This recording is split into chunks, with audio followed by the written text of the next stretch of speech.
السلام علیکم دوستو، امید کرتا ہوں کہ آپ لوگ ٹھیک ہوں گے۔ آج ہم ڈسکس کریں گے plot summary of death of a salesman مین۔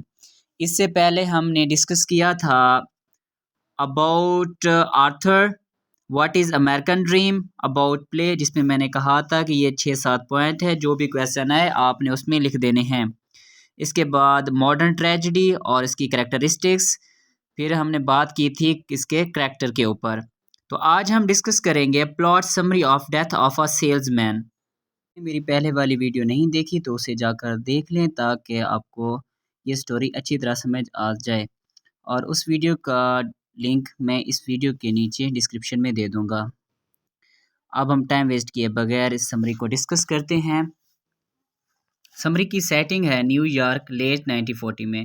یہ 2 ایکٹ پر مشتمل ہے۔ دوستو ایکٹ 1 سٹارٹ ہوتا ہے۔ ڈیتھ آف اے سیلز مین کا آغاز شام کے منظر سے ہوتا ہے۔ ولی لومن، جو کہ لگ بھگ 60 سال کی عمر کا ایک بوڑھا شخص ہے، اپنے ناکام کاروباری ٹرپ سے واپس آتا ہے۔ یہ شخص اپنی بیوی لنڈا کو بتاتا ہے کہ وہ اس قدر مایوس ہوا کہ وہ مزید نہیں جا سکتا، اس لیے اپنی شکست کی وجہ سے گھر واپس آ گیا ہے۔ 63 سال کی عمر میں وہ اپنی نوکری سے محروم ہو چکا ہے اور محض کمیشن پر کام کرتا ہے، اور وہ اپنے موجودہ کاروباری ٹرپ میں کچھ بھی بیچنے میں ناکام رہا ہے۔ ولی لومن کا بیٹا بیف ہے، جو کہ کھیتوں پر کام کرتا ہے اور مغرب کی جانب مسلسل اپنے کام کے لیے سفر کرتا ہے، اور اس کام میں اس کو تقریباً 1 عشرہ گزر چکا ہے۔ یہ بھی زندگی کی ایک نئی جہت میں شروع ہو جاتا ہے۔ پھر یہ گھر واپس آتا ہے۔ ولی کا خیال ہے کہ بیف نے اپنی تمام تر توانائی کے مطابق زندگی نہیں گزاری۔ ولی کا ایک اور بیٹا بھی ہے جس کا نام ہیپی ہے۔ یہ دونوں بیٹے تقریباً 30 سال کی عمر کے ہیں اور اپنے گھر کے پرانے کمروں میں بیٹھے ہوئے ہیں۔ ہیپی ایک اسسٹنٹ بائر کے پاس اسسٹنٹ کے طور پر کام کرتا ہے، جس کا ایک سٹور ہے، مگر یہ شخص بڑی بڑی چیزوں کے خواب دیکھتا ہے۔ بیف کبھی اپنے اسکول کا فٹ بال سٹار بھی ہوا کرتا تھا، مگر وہ اپنے باپ ولی کے کامیابی کے نظریے کو کبھی نہیں اختیار کر سکا۔ یہی وجہ ہے کہ وہ ایک نوکری سے دوسری نوکری کے لیے دھکے کھاتا رہتا ہے۔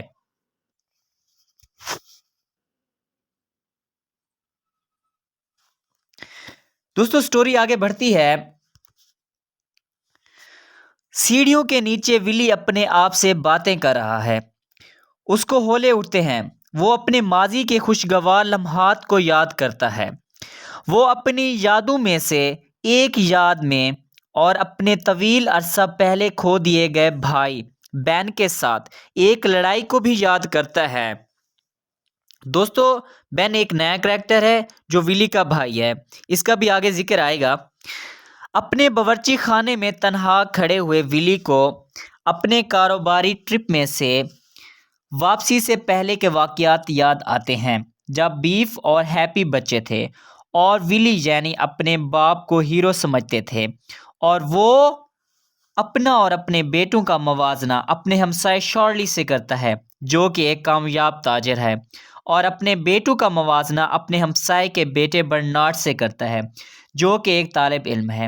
ولی کے مطابق اس کا ہمسایہ شارلی اور اس کا بیٹا برنارڈ اپنے اندر قدرتی کشش بہت کم رکھتے ہیں، جو کہ ولی لومن کے خاندان کے لوگوں میں سے بہت زیادہ پائی جاتی ہے، جبکہ ولی کے مطابق یہی چیز کامیابی کا تعین کرتی ہے۔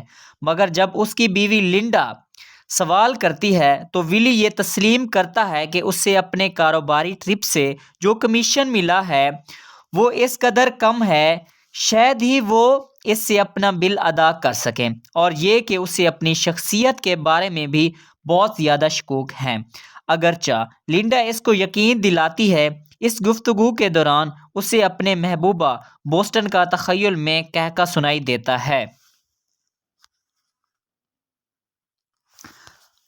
اچھا دوستو، یہاں پر یہ جو سمری ہے جو آپ دیکھ رہے ہیں نوٹس، یہ شارٹ ہیں، میں ان کو ڈیپلی ایکسپلین کر رہا ہوں۔ سٹوری آگے بڑھتی ہے۔ شارلی ولی سے ملنے کے لیے آتا ہے۔ یہ جاننے کے لیے کہ وہ ٹھیک ہے۔ جب وہ تاش کھیل رہے ہیں، ولی اپنے بیمار بھائی بین کے متعلق بات کرنا شروع کر دیتا ہے، جو کہ 17 سال کی عمر میں گھر چھوڑ کر چلا گیا تھا اور 21 سال کی عمر میں وہ ایک کامیاب تاجر بن چکا تھا۔ دوستو یہ بین وہی ہے جس کا ہم نے تھوڑی دیر پہلے ذکر کیا تھا، جب وہ سیڑھیوں کے نیچے بیٹھا ہوا تھا تو اپنے بھائی کو یاد کر رہا تھا لڑائی۔ یہ بین وہی کریکٹر ہے۔ اس نے افریقہ اور الاسکا میں ہیرے کے کاروبار میں قسمت کمائی۔ شارلی ولی کو ایک نوکری کی پیشکش بھی کرتا ہے، مگر ولی اپنے تکبر میں انکار کر دیتا ہے، اگرچہ وہ اپنے گھر بھر کے اخراجات کے لیے شارلی سے ہر ہفتے ادھار بھی لیتا رہتا ہے۔ اپنے بھرپور پچھتاووں میں ولی اپنا موازنہ بین سے کرتا ہے اور اپنے عجیب و غریب وہم جو باپ سے بھی کرتا ہے، جو انہیں ان کے بچپن میں ہی چھوڑ کر چلا گیا تھا، اور وہ اپنے سین کے پچھلے حصے میں پھرتا رہتا ہے اور کوشش کرتا ہے کہ وہ ستاروں کو دیکھ سکے۔ سٹوری آگے بڑھتی ہے۔ لنڈا لڑکوں کے ساتھ ان کے باپ ولی کی خراب ہوتی ہوئی ذہنی صحت کے بارے میں گفتگو کرتی ہے، اور وہ یہ بھی بتاتی ہے کہ اس نے خودکشی کرنے کی کوشش کی ہے، ایک بار کار کے حادثے کے ذریعے اور دوسری بار ہیٹر کے ربڑ کے پائپ سے گیس کے ذریعے۔ بیف ناراض ہوتا ہے اور گھر پر رہنے کے لیے اتفاق کرتا ہے، اپنے پرانے مالک بل اولیور سے کچھ رقم ادھار لینے کی کوشش کرتا ہے تاکہ وہ اپنے بھائی ہیپی کے ساتھ مل کر کھیلوں کے سامان کا کاروبار شروع کر سکیں، اپنے والد کو خوش کر سکیں۔ ولی اس خیال سے بہت زیادہ خوش ہوتا ہے اور بہت ہی زیادہ پرجوش ہوتا ہے، اور بیف کو ایک متضاد بیکار قسم کی نصیحت کرتا ہے کہ اس نے کیسے ادھار لینا ہے، کیونکہ دوستو ولی ہمیشہ یہی سوچتا ہے کہ ہر کام کے پیچھے قسمت کا ہاتھ ہوتا ہے، قسمت ہوگی تو ہم یہ کریں گے، قسمت ہوگی تو ہم یہ کریں گے، ادروائز نہیں۔ یہ پوری سٹوری میں یہ صرف فیٹ کرتا رہتا ہے، ایون دیٹ اس کے پاس اپرچونیٹی بھی ہوتی ہیں لیکن یہ اپرچونیٹی کو ٹھکرا دیتا ہے فیٹ۔ اچھا دوستو یہیں پر ایکٹ 1 ختم ہوتا ہے۔ اب ایکٹ 2 سٹارٹ ہوتا ہے جب لنڈا کی خواہش پر، یعنی کہ لنڈا کی فرمائش پر ولی اپنے باس ہاورڈ وینگر کے پاس جاتا ہے اور اسے گھر کے قریب نیو یارک آفس میں نوکری کے لیے کہتا ہے، اگرچہ کمپنی کے پچھلے مر جانے والے مالک کے زمانے سے ولی کمپنی میں کام کر رہا ہے، مگر ہاورڈ انکار کر دیتا ہے۔ اب دوستو یہاں پر بہت ہی امپورٹنٹ لائنز ہیں، اگر امریکن ڈریم آ جائے، چاہے ماڈرن ٹریجڈی آ جائے، کیونکہ ڈاؤن فال اس کا یہاں سے سٹارٹ ہوتا ہے، تو آپ نے یہ والی لائنز لازمی لکھنی ہے۔ ہاورڈ کہتا ہے I don't want you to represent us. I have been meaning to tell you for a long time now. Willie, Howard, are you firing me? Howard, I think you need a good long rest. Willie, Willie, Howard, and when you feel better, come back and I will see if we can work something out.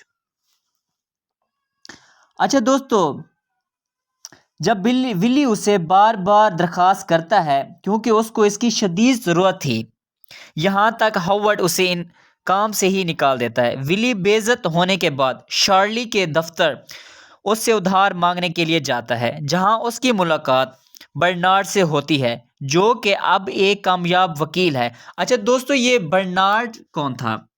میں پہلے بھی بتا چکا ہوں، Bernard Charlie کا بیٹا تھا، اب ایک سکسیسفل وکیل بن چکا تھا، جبکہ ولی کے بیٹے بیف کے واحد کامیابی یہ تھی کہ اس نے ہائی اسکول میں فٹ بال کھیلی تھی اور وہ فٹ بال سٹار بھی تھا۔ بیف اور ہیپی ولی سے فرینک چوپ ہاؤس میں رات کے کھانے پر ملنے کا منصوبہ بناتے ہیں۔ اس سے پہلے کہ ولی آئے، بیف ہیپی کے سامنے یہ تسلیم کرتا ہے کہ اولیور نے اسے سرد موڑی دکھائی ہے جب اس نے اس سے قرضہ لینے کی کوشش کی، جس کے رد عمل کے طور پر اس نے اولیور کا پین چوری کر لیا ہے۔ اب یہاں بھی دیکھ لیں دوستو، جیسا دیس ویسا بیس۔ ہیپی اس کو نصیحت کرتا ہے کہ وہ ولی سے جھوٹ بولے تاکہ اس کی امید زندہ رہے۔ ولی آ کر میز پر بیٹھ جاتا ہے اور فوراً یہ تسلیم کرتا ہے کہ اسے نوکری سے نکال دیا گیا ہے، اسی لیے بیف کو اسے لنڈا کے پاس کوئی اچھی خبر لے جانے کے لیے دینی چاہیے۔ بیف اور ولی آپس میں ایک دوسرے کو دلیلیں دیتے ہیں۔